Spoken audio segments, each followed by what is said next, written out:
almost midnight, and the rain hammered hard against the kitchen windows. Jake Harper had just settled into bed when the pounding started at the front door. Not knocking, pounding. Out here, a white man living alone with his daughter never wanted to hear that sound after dark. When he opened the door, Emily Walker, the blonde neighbor he had barely ever spoken to, stood there soaked through and shaking. She looked straight into his eyes and said the words that froze his blood. "I need a husband by Friday, and it has to be you." Jake stood in the doorway with the rain spitting against the porch boards behind her, and for a long second, he could not make his mouth move.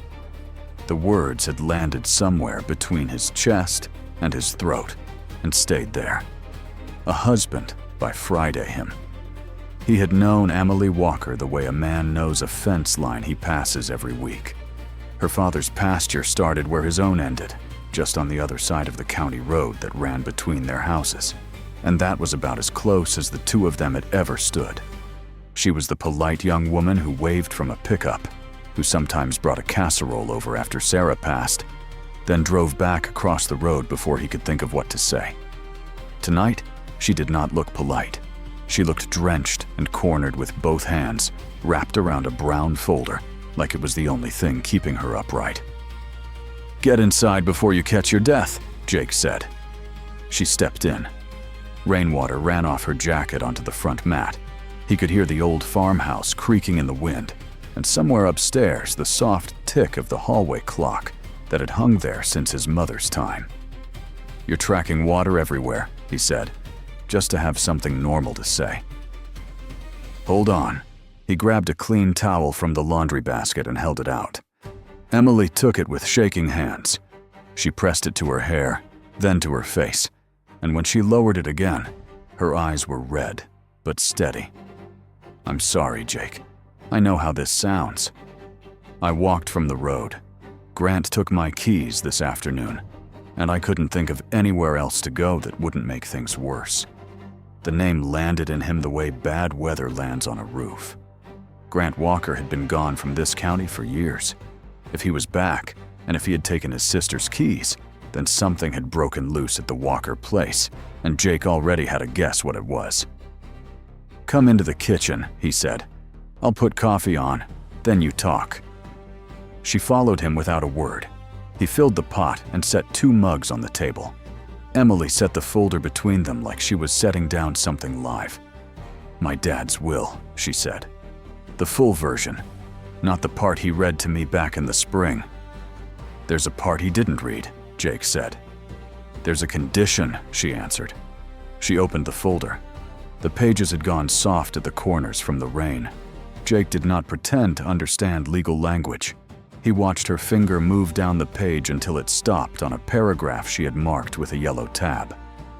"If I'm not married by the end of this week, I lose primary control of the farm," Emily said. "Grant gets it. Friday is the deadline. The lawyer told me this morning." "This morning?" Jake repeated. "This morning?" He let that sit a second. David Walker had been a careful man, the kind who patched a fence on his way to a funeral if he passed a loose post. The kind who had crossed his own pasture in 199 Oma with a tin of his wife's biscuits when Jake's father was first put on hospice, and who 20 years later had sat on this very porch with Jake the week Sarah died and said almost nothing. A man like that did not put a clause into a will by accident. He thought Grant would push you out. Jake said he thought Grant would sell.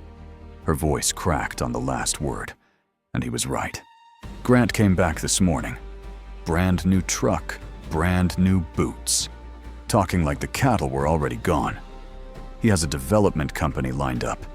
They want to walk the property this week. House lots. House lots. Jake set his mug down without drinking. He had seen that math run before. A pasture became an acreage became a subdivision. Around here, once that started, it did not stop at one farm. "There's more," Emily said. Figured there might be. She slid a single folded sheet out from inside the folder. It was on plain notepaper, not legal stock. The handwriting on the outside was a careful slanted print that Jake recognized before she even turned it over. "He left this with the lawyer," she said. "For me. The lawyer gave it to me this afternoon after Grant left." Jake did not reach for it. He waited. She read it out quiet, like she had read it to herself a dozen times already. "If anything happens, go see Jake Harper. He understands the value of land, and he understands the value of people. He won't push you. He won't lie to you. Trust him to tell you the truth even when you don't want to hear it." The kitchen seemed to get very still. The coffee pot clicked behind him. Jake looked down at the table because if he looked at Emily right, then he was not sure what his face would do. David. He had not heard the man's voice in months, and there it was, plain as if he had walked in and sat down. "He shouldn't have put that on you," Jake said finally. "Or on me. He didn't put anything on you yet." Emily folded her hands flat on the table. "I am." So, there it was. She did not soften it. She did not dress it up. She had walked through a storm in the dark to say it, and now she said it. "I need a husband by Friday, Jake, on paper. I'm not asking for a life. I'm asking for a name on a license so Grant can't sell my father's land out from under me. I'll move into your spare room. I'll pull my weight. When the estate clears and the farm is safe, we figure out what comes next together. But I had to come tonight because I don't have until next week. I have 4 days." Jake closed his eyes. He thought of the small ranch he had spent 3 years holding together with both hands. He thought of the second mortgage he had taken out the winter Sarah got sick. He thought of the way certain people in this town still looked at him in the feed aisle. The way some of them looked at Maya at the school pickup. Polite on top, careful underneath. He thought of what marrying a white woman from the Walker place in 4 days would do to all of that. He thought of David sitting on his porch in silence. And then he thought of his daughter. A small sound came from the stairs. He opened his eyes. Maya was standing on the 3rd step from the bottom in her green pajamas, one hand on the railing, her hair sticking up on one side from the pillow. She was watching Emily the way she watched anything new, which was carefully from a distance, with both eyes wide. "Daddy," she said. "Who's the lady?" Emily turned in her chair. She did not stand up. She did not reach. She just folded her hands a little tighter and waited. And Jake felt something shift in his chest because she had read his daughter in 2 seconds and known not to crowd her. "This is Miss Emily," Jake said, "from the farm across the road. You remember her daddy, Mr. David, who brought you that little wooden horse last Christmas?" Maya nodded slowly. "He was nice. He was. Is Miss Emily okay?" The question landed harder than Emily was ready for. Jake saw her swallow. "Miss Emily had a rough night," he said.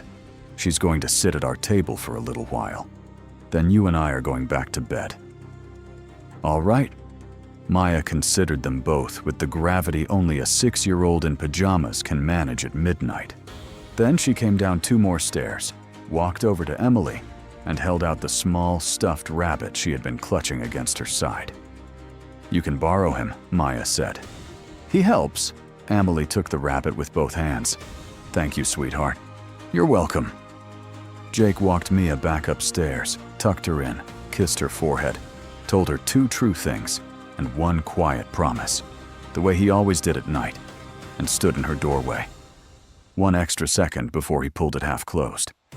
When he came down again, Emily was holding the rabbit on her lap and crying without sound. He sat across from her again. "If I do this," he said, "we live by a rule. Between you and me, no lies. Not in this house, not at this table. Out there, we do whatever has to be done to keep your father's land out of Grant's hands. But in here, we stay clean. You don't pretend this is love. I don't pretend I'm a hero. Okay. And the second you walk in that door, you understand something. Maya is the first thing always. Before the farm, before me, before any deadline on any piece of paper. If at any point what we're doing starts to hurt her, We stop. We figure out another way. Are we clear on that? Yes. Say it back to me, Emily. Maya comes first. Always. Jake let out a breath he had been holding for a long time. He reached across and rested 2 fingers briefly on the back of her hand. Not a promise, just a sign that they were on the same side of the table. Now then we go to the courthouse in the morning, he said. Before Emily went down the hall to the guest room, she stopped at the foot of the stairs, took the rabbit out from under her arm, and set it gently on the corner of the 3rd step, where Maya would see it first thing in the morning. Then she went to bed. The next morning was cold and clear, the way mornings sometimes are after a storm spends itself in the night. Jake put on the cleanest shirt he owned, the dark blue one Sarah had bought him a long time ago for a wedding he could no longer remember the bride of. Emily came down the hall in a pale yellow dress she had pulled from a duffel bag and steamed straight with a kettle in his kitchen. She looked tired and a little bit brave. Maya wore her good shoes because Jake had told her in the simplest words he could find that today, Daddy and Miss Emily had some grown-up paperwork to sign at the courthouse, and that afterward, they were all going to get pancakes. The rabbit was tucked under her arm. She had found him on the stair, looked at Emily across the kitchen for a long second, and then carried him down without saying anything about it. Maya had asked one question the way Maya always did. Is Miss Emily going to live in our house? For a while, Jake had said, in the spare room. Maya had thought about that, then nodded once and gone to find her shoes. They drove into town in his pickup with the heater on too high. None of them said much. Emily looked out the passenger window at the wet fields rolling past. Maya sat between them in her booster, humming a small song to herself, the stuffed rabbit on her lap. At the courthouse, the clerk slid the forms across. Jake wrote his full name, Jacob Lee Harper, in the block. Emily wrote hers next to his Emily Ann Walker, and her hand only shook a little. A judge with tired eyes and a kind voice said the words in a side room with beige walls and a single dusty plant. Jake held Emily's hand because the script told him to. Her fingers were cold. His were calloused. Maya stood between them, holding the rabbit by one ear, watching like she was memorizing it for later. When the judge said the last line, Emily looked at the ring of plain silver Jake had slid onto her finger, then up at him. "Now what?" she whispered. "Now we go keep your father's farm standing," Jake said. She nodded, but her eyes did not move off his face. And in that small extra second, Jake understood something he was not ready to name yet. This thing they had just signed was not going to stay as small as the piece of paper it was written on. It was already bigger than that. It was sitting between them in the room, breathing. He picked Maya up on the way out and carried her down the courthouse steps into the bright, wet morning with Emily walking beside him in her pale yellow dress. And the truth was, for the first time in 3 years, the air in his lungs did not feel quite so thin. Emily moved into the spare room at the end of the hall that afternoon. She had 2 duffel bags, a coat, and a cardboard box of papers she did not trust her brother to leave alone at her father's house. Jake carried the box. She carried the bags. The spare room had a window that faced the east pasture, and a quilt his mother had pieced together one winter when his father was laid up with a bad back.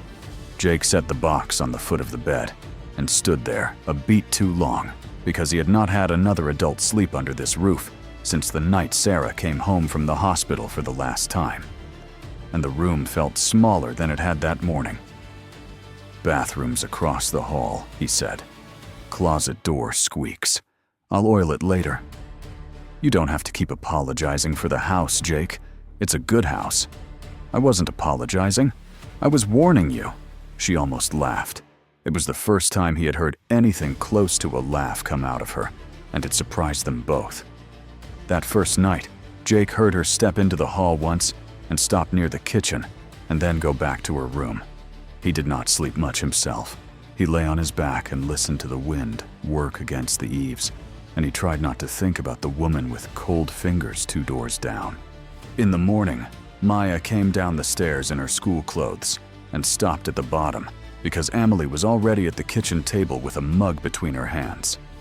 Maya considered her over the railing for a long stretch of seconds, then walked the rest of the way down with the careful courtesy of a small person doing a brave thing. "Are you my new mommy?" Maya asked. Jake, at the stove with a spatula in his hand, felt his ribs lock up. Emily set the mug down. She did not stand. She did not lean across the table. She bent forward in her chair until she was eye level with Maya and put her hands flat on her knees. "No, sweetheart. I'm not. Your mommy was your mommy. Nobody is going to take her place. I'm Miss Emily. I'm your daddy's friend. And I'd like to be your friend too, if that's all right with you." Maya thought about that with the same gravity she had used at midnight. "Okay, the rabbit can live in the spare room sometimes. He doesn't mind. That's very generous. Daddy says generous is when you share something you actually want to keep." "Your daddy is right." Maya nodded and climbed onto her chair for breakfast. Jake turned back to the stove because his throat had done something he was not ready to look at. By mid-morning, the whole county knew that was how small towns worked. By the time Jake parked outside the feed store, 3 different pickups had slowed coming the other way to see who was in his passenger seat. Marlene watched Emily walk in with the practiced calm of a woman who had seen everything twice. "Well," Marlene said. That happened quick. Emily's cheeks went hot. Jake set a bag of mineral blocks on the counter. "Need 2 more of those?" Marlene rang up the order. "Congratulations, I suppose." "Thank you," Emily said very softly. Out in the parking lot, 2 men by the propane tank stopped talking when Emily walked past. One of them tipped his cap to joke, the way some men did when they were not quite sure whether to. The other did not move at all. "Everybody thinks I'm ridiculous," Emily said when they were back in the truck. "Everybody's curious. Different thing. It feels the same. It isn't." She turned her face to the window for the first half mile. He did not push. He knew the shape of those looks better than she did, and there was no point pretending some of them had been about her dress. Grant came by the Walker farm the next morning the way Jake had known he would. His new truck was parked by the main barn. Grant himself was standing in the yard in a dark coat, talking to 2 of the hired men with his hands in his pockets, like he already owned what he was looking at. He turned and smiled when he saw them. Well, here they are, the happy couple. Emily's grip on her clipboard went white at the knuckles. Grant took 2 steps to cut them off and looked Jake up and down with the easy half smile of a man who had practiced cruelty in a mirror. "Nice move, Harper. Marry the younger sister. Suddenly, you're standing on Walker land like you belong here." The 2 workers looked down at the ground. That was the part that bothered Jake. They were good men, but they were waiting to see who carried weight. Now, Jake's hand curled at his side and then opened again. He had learned a long time ago that anger did not fix a gate, or pay a bill, or win an argument in front of witnesses. "I'm standing beside my wife," he said. "That's all." Emily glanced at him. The word landed between them differently than it had at the courthouse. Heavier, less paper.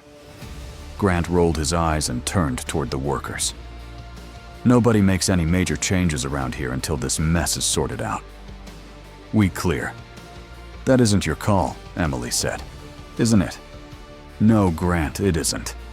Grant looked amused, but Jake saw the older of the 2 workers, Ray, look at Emily, for the first time, as if he was actually listening. Not convinced yet, just listening. After Grant left, Emily walked into the barn and gripped the edge of a stall door so hard the wood winded. "You could have answered him for me," she said. "I could have." "Why didn't you?" "Because then everybody on this place learns to look at me when there's a hard question instead of you. You don't want that." "Neither do I." She did not like that answer at first. He watched her work through it in silence with her jaw set. Then she let the breath out and nodded. That afternoon, Mr. Callahan called. Grant had filed a formal challenge to the marriage with the estate, and a compliance review had been scheduled. Emily would have a few weeks to demonstrate that she was running the farm in good faith. If she could not, Grant would inherit primary control. "Build your case," Callahan said. "Bring me your numbers." Emily set the phone down and looked at Jake. "All right," she said. "All right." 2 days later, on a stretch of fence along the west pasture, Ray asked Jake about a corner brace instead of asking Emily. Jake bent down and made a careful show of picking mud off his boot until Emily realized he was not going to answer. Her face went bright with embarrassment and then settled. "Replace the brace, Ray," she said. "Not a patch. We'll be back out here next week if we patch it." Ray shifted his weight. "It'll cost more." "I know. Do it right." Ray nodded one slow. "Yes, ma'am." When he walked off, Emily turned on Jake. "You stared at your boot." "I did. That was awful." "Yep, but he listened." "He did." She made dinner that night without asking where anything was. At the end of supper, Maya reached over and patted Emily's hand, twice the way she patted the rabbit when the rabbit had been good. Emily did not say anything about it, but Jake saw her throat work, and he understood that whatever wall she had carried into this house was getting thinner by the day, and that his own wall was not in any better shape. Grant waited almost a week before he made his next move.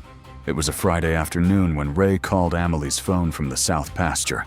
Ailey took the call, standing in Jake's barn, and Jake watched the color drain out of her face. "He's at the farm with 2 men I don't know. Ray says they're walking the property line." Jake shut the valve he had been working on. "Byers sounds like it." By the time they pulled into the Walker yard, Grant was standing near the cattle pens with 2 men in clean jackets. One of them in shoes so polished it looked like he had stepped out of a different state.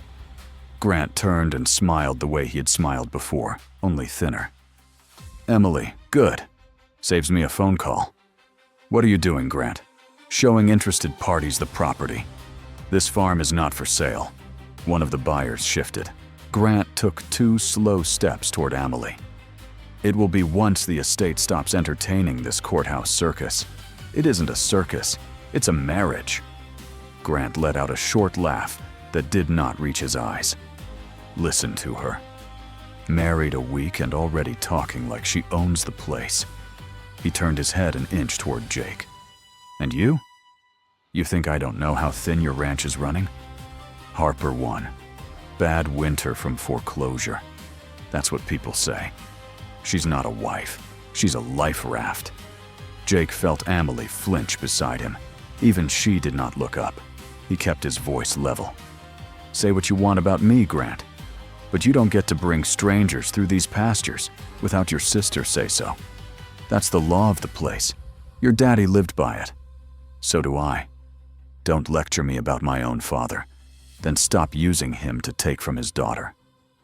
The yard went still. "Grant, maybe we should reschedule," one of the buyers said, "until ownership is settled." Grant's jaw tightened.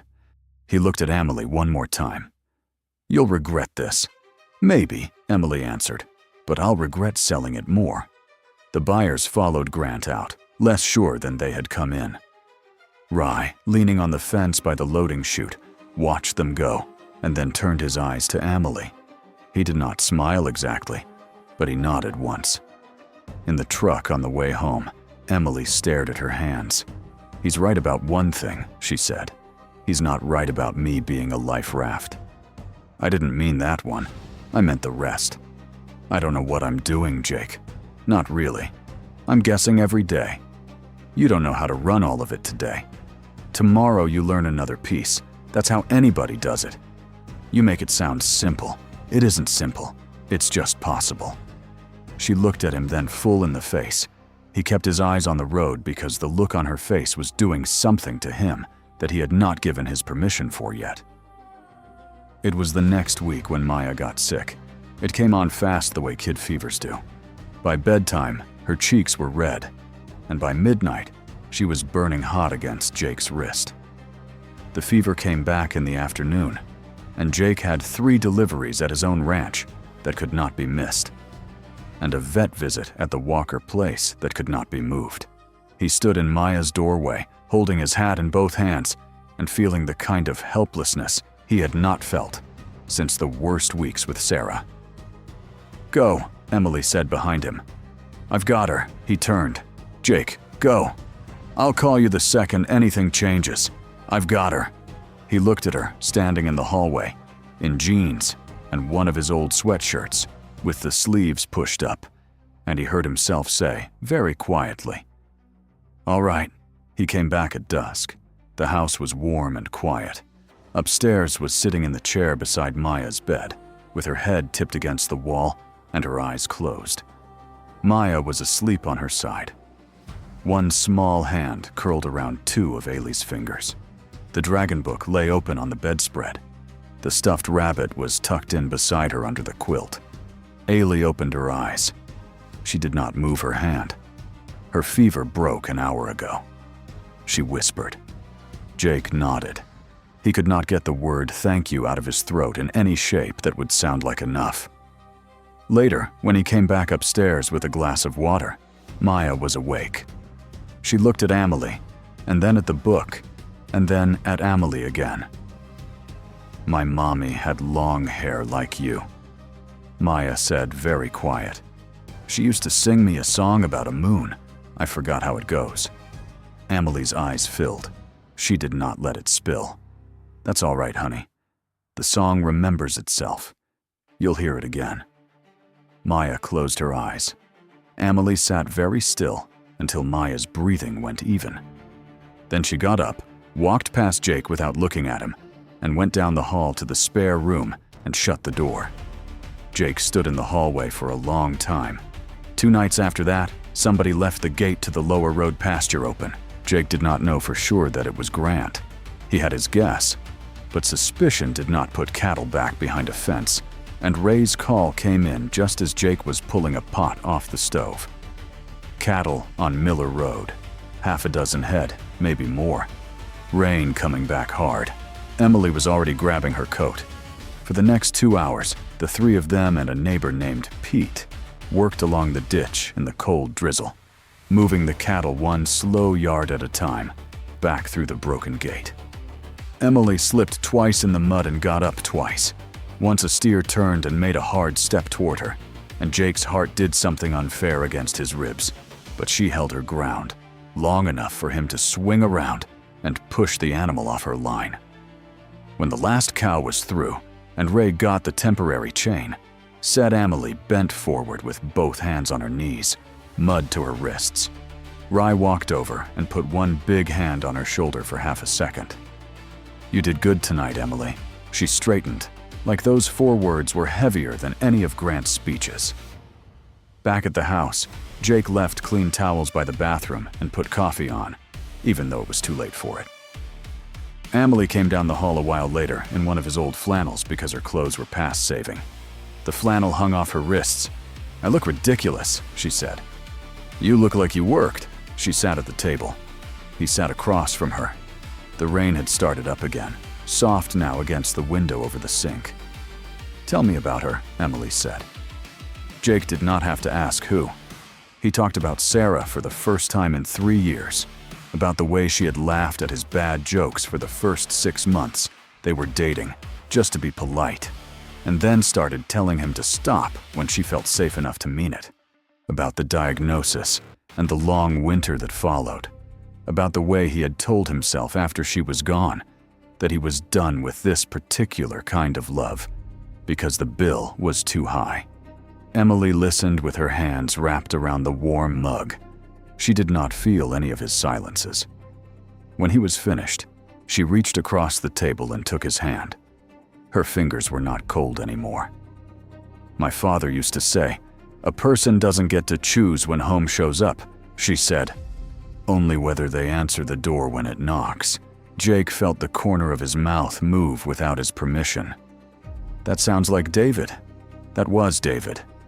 They sat like that a while, her hand in his, the rain working softly against the glass. Neither of them said anything they could not take back. But when she got up to go down the hall to her room, she did not let go of his hand right away, and he did not let go of hers. There was a small, ordinary second in the kitchen doorway when she leaned her forehead against his shoulder, and he rested his cheek against the top of her hair, and they stood that way long enough for the kitchen clock to tick twice. Then she stepped back and went to her room. The next morning, the paper came. It was a small paper, the kind every county still printed, and the article was on page 3 under a headline that didn't say anything outright, but said everything to anybody who knew how to read it. There was a picture of Jake and Emily coming out of the courthouse. The reporter quoted concerned family members who suggested the marriage had been arranged in haste to circumvent David Walker's wishes, and who hinted in language that sounded clean on the page, if you did not have to live underneath it, that a vulnerable young woman might have been talked into an arrangement she did not understand by a neighbor with financial difficulties of his own. Grant was not named. He did not need to be. Jake read it twice in the kitchen with his hands flat on the table. Then he folded the paper closed and put it in the trash under the coffee grounds. Emily came in 2 minutes later in her work clothes and saw his face. "What?" "Nothing right now." "Jake, later, get some breakfast. We have to be at the Walker place by 8. She did not push. He loved her a little for that, and he hated that he had let himself notice he loved her at all. It was Maya who pulled the thread loose. She came home from school that afternoon with her backpack dragging behind her and went straight upstairs without saying hello. Jake sat down the wrench he had been holding and followed her up. He sat on the edge of her bed. She was on her side with her face to the wall. "What's going on, baby? A boy at school said you married Miss Emily for money. He said it because his mama said it. He said you didn't really love her. He said you and Miss Emily were just pretending." Jake closed his eyes. He could feel a heat working up the back of his neck that had nothing to do with the boy. "Maya." "Daddy." She turned over. Then her eyes were wet. "Do you love Miss Emily? Or are you just pretending?" Of all the questions he had braced for, he had not braced for that one in his daughter's voice, in the room where her mother had once read her to sleep. He opened his mouth. Nothing came out. He sat there on the edge of the bed with his hands on his knees, and the silence stretched a beat too long, and his daughter watched him with the steady attention of a child, waiting for a true answer. "I don't know how to answer that yet, sweetheart," he said finally. "But I'm not pretending. I promise you that. I'm not pretending." It was not enough. He saw it in her face. She nodded the brave little nod she had learned at her mother's funeral and rolled over again to face the wall. He did not see Emily on the stairs. He found her in the spare room an hour later, sitting on the edge of the bed, with her hands folded in her lap, the way a person sits in a waiting room. The duffel bag was open beside her. Half her clothes were already inside it. "Emily," I heard her. "Jake." She didn't mean it the way it sounded. She meant it exactly the way it sounded. She's 6 years old, and she's already getting that thrown at her in a schoolyard because of me. I won't do that to her. "Emily, listen. You listen." Her voice was very quiet, which was worse than if it had been loud. "I came to your door because I needed help. You gave it. I will never be able to pay you back for what you have done for me. But I made you a promise on my first night in this house, and you made me say it back. Maya comes first, always." She zipped the bag. "The farm can be lost. Maya can't." She left a note on the kitchen table on her way out. Jake found it after he had heard her car pull onto the road. He stood in the kitchen with his hand flat on the paper and did not pick it up for a long time because he already knew what it said.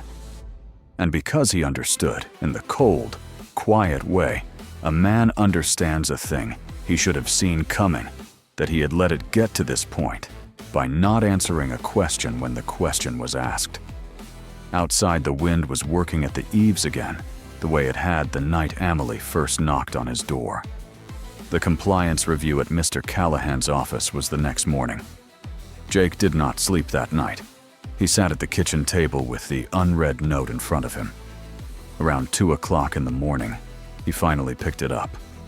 It said what he had known it would say, that she was sorry, that she had meant every promise she made at this table, that the deadline could pass without her, and the farm could pass with it, and that none of that came before a 6-year-old's heart.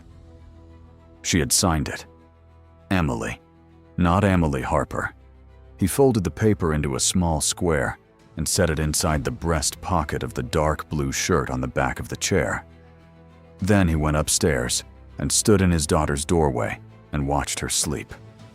Sarah had said something to him once in the last good month before the diagnosis went bad, lightly, while folding a dish towel at this same kitchen sink. He had not understood the weight of it then. He understood it tonight. Don't let fear be the reason you don't love Jake. He had let fear be the reason for 3 years. He moved without thinking after that. He laid out Maya's good dress on the chair by her bed. He laid out his cleanest shirt. He pulled a sheet of construction paper and the box of crayons out of the kitchen drawer, set them on the table, and went back upstairs and slept for 1 hour with his boots still on. At 6 o'clock in the morning, he went into Maya's room and sat on the edge of her bed. "Baby, wake up. I need your help with something." She blinked at him. "Where's Miss Emily?" "She had to go somewhere yesterday. We're going to see her this morning. There's a lawyer who has to decide something about her daddy's farm. I want you with me when we go in there. Will you come?" "Will Miss Emily be there?" "Yes." Maya thought about it the same careful way she thought about everything. "Are we going to bring her home?" Jake's throat did the thing it had done in the kitchen the morning Emily had said nobody is going to take her place. "I hope so, baby. That's mostly up to her. But I want to ask." Maya got out of bed and went down to the kitchen with him in her pajamas and climbed into a chair at the table. "Daddy, what do you want me to draw?" "Whatever you want. But you've got time for one good one." She picked up a brown crayon first. She drew the farmhouse, the porch, and the 2 front windows. A tall figure on the porch, step with a hat, a smaller figure beside it with long yellow hair, and a smaller figure still between them holding the rabbit. She wrote her name across the top in careful letters, and underneath, in slightly less careful letters, the words, "and us." Jake looked at the paper for a long time before he could find a steady voice. "That's the best drawing you've ever made," he said. She tucked the rabbit under her arm before they left the house, the way another child might tuck in a sibling. The lawyer's office sat above the bank with narrow stairs and old carpet that smelled like dust. Mr. Callahan had known David Walker most of his professional life, and he had the careful, slow way of moving papers around a desk that made men like Grant impatient. Emily was already in the office when Jake and Maya came up the stairs. She was sitting in one of the 2 client chairs in front of Callahan's desk in a clean white blouse, and her hair pulled back with a folder twice as thick as the one she had carried to Jake's door in the rain. Grant was in the other chair, one ankle on his knee, telling Callahan in the warm voice of a man explaining a hard truth to a friend that his sister had panicked, that she had married a neighbor whose ranch was in trouble, that she had no idea what she had signed up for. Emily was not looking at Grant. She was looking at the door. When the door opened, she did not move. She just looked. Jake came in with his hat in one hand and Maya's small hand in the other. Maya was carrying the drawing the way she had carried the rabbit on the first night, with both arms very carefully. He felt Emily's eyes go from his face to his daughter's face, to the paper in his daughter's arms, and he felt her breath leave her body in one short, broken pull. Grant turned his head. The warm voice cooled. "Well," Grant said, "here we go." Jake walked past him without answering and stopped behind Ailey's chair. He set his hat on the corner of the desk. He put one hand very lightly on Emily's shoulder. She did not move away. "Mr. Callahan," Jake said. "Sorry we're late." "You're not late, Mr. Harper. Have a seat." Jake brought the 3rd chair from the wall. He set it on Amy's other side between her and Grant. Maya climbed into his lap on her own. The rabbit pressed against her chest. Callahan took his glasses off and folded them on top of his notepad. "We're here," he said, "because Mr. Walker has filed a formal challenge to the marriage and to the operational standing of his sister. He has asked the estate to review compliance and consider transferring primary control. Mr. Walker, you've had your turn. Mrs. Harper, the floor is yours." Emily opened the folder. She did not look up the whole time she spoke. That was not weakness.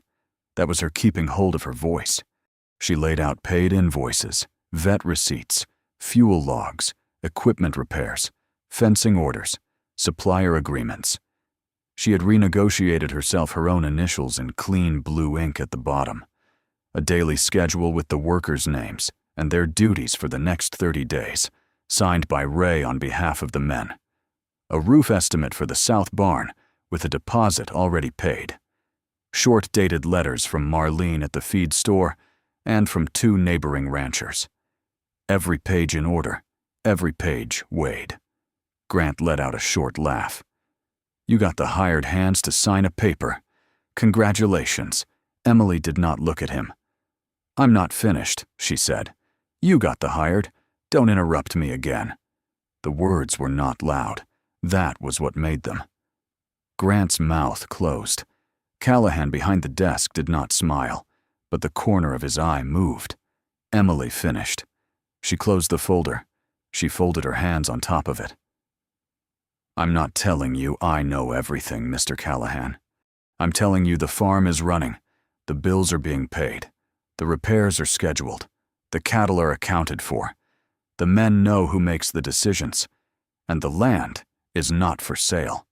The room was quiet for a long second. Then Grant turned in his chair toward Jake. "And what about him?" Grant said. "You're not going to ask about him. A man 1 season from losing his own place, sitting here with my sister's daughter on his lap, like he's some kind of family man. You think he married her out of love?" Callahan. Maya's hand went very tight around Jake's thumb. Jake set his hand over hers on his knee. Then he picked Maya up gently and stood her on the floor and reached for the drawing she had brought. He laid the drawing on the corner of the desk where Callahan could see it. He did not raise his voice. He did not stand up taller than he needed to. He just spoke. "My father told me one thing more times than he told me anything else. Jake said the worth of a man is not in what he owns. It's in what he is willing to stand up for when standing up costs him." He looked at Callahan. "David Walker was one of the few men in this county who treated my wife and me like people the day we moved into that farmhouse across the road. When my daddy was on hospice, David walked across his pasture with a tin of biscuits in his hands and sat with my mama until she could breathe again. He sat on my porch the week Sarah died and didn't say a single useless word. When this town didn't know what to do with my family, David Walker knew exactly what to do. He came over." Grant opened his mouth. Jake kept going quiet. "I didn't marry Emily for the farm, Mr. Callahan. I have a farm. It is, as her brother is so eager to mention, not a rich one. I married Emily because I owed David Walker a debt no piece of land could ever pay. And because for the first time in 3 years, my daughter came down the stairs in the morning and laughed because a woman she barely knew was sitting at our kitchen table." He turned, finally, and looked at Grant. "You want to call that fraud?" Jake said. "You go on and call it. Take it to whatever court will hear you. But you will not. Not one more time. Not ever again say in front of my daughter that what I feel for my wife is fake. Are we clear on that, Grant?" Grant did not answer. Callahan picked the drawing up, looked at it for a long moment, and set it back down. "I have known David Walker the better part of my professional life," he said. "I do not believe he would have written that condition in his will if he did not trust the neighbor he named in the letter that accompanied it. The marriage license satisfies the stated condition. The operational record satisfied the implied one. The estate will proceed with Emily Harper retaining primary control of the Walker property, effective immediately. The challenge is dismissed. Emily closed her eyes just once. Grant stood up so fast his chair scraped the floor. "You'll regret this," he said. "Both of you." Emily looked up at him. "Maybe," she said quietly. "But it'll be my regret, Grant, not yours." He grabbed his coat off the back of the chair and left.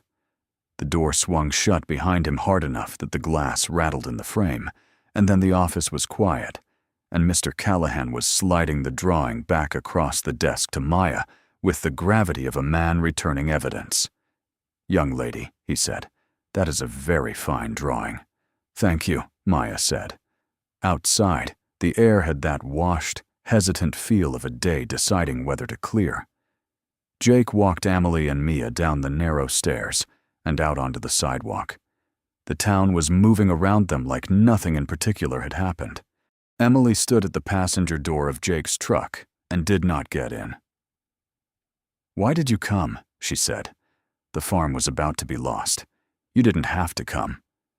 Jake set Maya gently down on the running board, so she was just about eye level with the two of them. He took off his hat. "I came because she asked me a question yesterday afternoon. Jake said that I didn't answer. And then I went to bed last night, and I sat in the kitchen with your note, and I figured out why I didn't answer it." Emily's eyes were already wet. She didn't try to stop them this time. "Sarah told me something once," Jake said.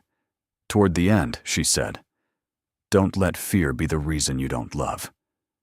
I have been letting fear be the reason for 3 years. I told myself it was because of Maya.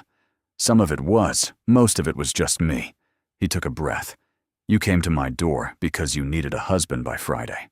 I said yes, because I owed your father, and because my daughter handed you her rabbit. I did not know that night that I had needed you for a long time before you ever knocked.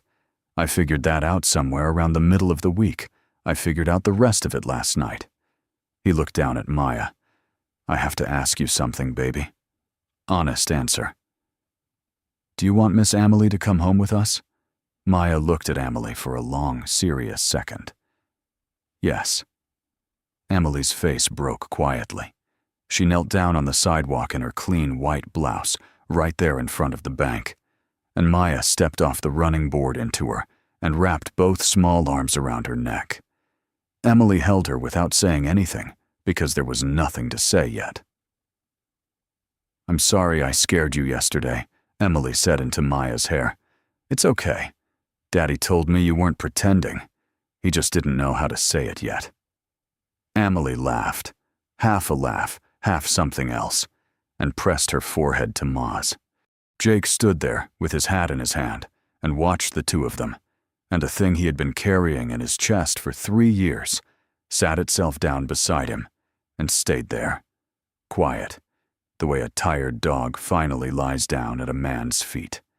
They drove home with Maya in the middle on her booster, the drawing on her lap, the stuffed rabbit on top of the drawing. The sun broke through somewhere west of the river and laid itself across the wet fields in long bars of gold. They passed the fence line where the Harper place met the Walker place, the one that had outlasted both their fathers and a lot of weather besides. Maya was asleep by the time they pulled up to the cattle gate. Jake stopped the truck in the middle of the drive. Emily was looking out the windshield at the porch of his farmhouse, the one with the chair where her father had once sat in silence the week Sarah died. Her hand was resting on top of Maya's. "I thought I was helping you save your home," Jake said very quietly so as not to wake his daughter. "It took me until last night to understand I was finding mine again. I should have said it the first time she asked. I'm saying it now." Emily reached across Maya's sleeping head and rested her hand on the side of his face. "Say it again," she whispered, "just so I have it. I love you, Emily. I love my wife. That's the true answer to the question my daughter asked." She closed her eyes. A tear ran down the side of her nose and into the corner of her mouth, and she did not bother wiping it. She leaned across the booster, careful of Maya, and kissed him once on the cheek, the way a person kisses a thing they intend to keep. Jake put the truck in gear and rolled the rest of the way up the drive. He carried Maya into the house and laid her down on the couch under the throw blanket his mother had crocheted a long time ago. Emily stood in the kitchen doorway and looked at it all, the table where she had cried over coffee on her first night, the window over the sink where she had watched the rain. "This is a good house," she said, the way she had said it the first afternoon. "It's a better one with you in it." She came across the kitchen and put her arms around his middle and laid her ear against his chest. He folded her in. For the first time in 3 years, when Jake looked out across his land, he did not feel alone. And for the first time in her life, when Emily looked out at the place where she had grown up, she felt all the way through that she belonged.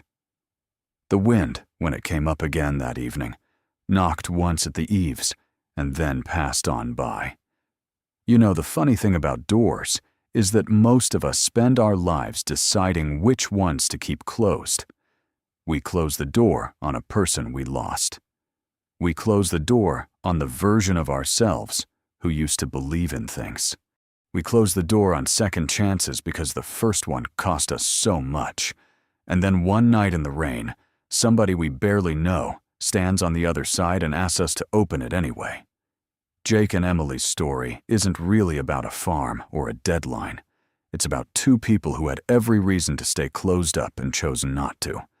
About a small girl who handed over a stuffed rabbit because she could see faster than the grown-ups that the lady at the kitchen table needed it more. About a father who had to be reminded by his own daughter that pretending not to feel something is not the same as not feeling it. I'd love to hear from you on this one. If you're still here at the end of this story, drop a comment and tell me. Has there ever been a knock at your door, real or otherwise, that turned out to be the start of something you didn't know you were waiting for? Who was the David Walker in your life? The quiet neighbor who showed up when nobody else knew how to? Your stories are the reason these stories get written. So please share them. And if you'd like more like this, the slow, honest ones about ordinary people finding their way back to each other, go ahead and subscribe so you don't miss the next one. A like or a share helps these stories reach somebody who might need to hear them tonight. Thank you for sitting with Jake and Emily all the way through. Take care of each other out there. And whatever you do this week, don't let fear be the reason you don't.